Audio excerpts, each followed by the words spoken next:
এরই নাম হচ্ছে ধর্মীয় জাহেলিয়াত। একে ঠেকাবে কে? এই জন্য আপনাকে বলি, এই হিফজখানা বন্ধ করতে হবে। যেখানে কোরআন হাদিস শিক্ষার ব্যবস্থা আছে সেখানে হিফজখানা খুলতে হবে। এই ছেলেটাকে আপনি কেন হাফেজ করলেন?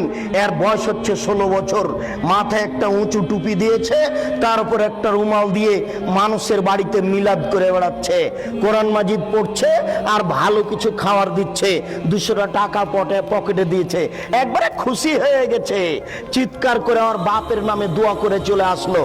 এ জাতির কি করতে পারে? যে চলিসা করে বেড়াই, যে কুলখানি করে বেড়াই, যে মানুষের দোকান উদিয়ে করে, আপনার উদ্বোধন করে কোরআন মাজিদ পড়ে, যে মানুষের বাড়ি উদ্বোধন করে কোরআন মাজিদ পড়ে, সেই হাফেজ দিয়ে কি হবে? সেই হিফজখানা বন্ধ করতে হবে।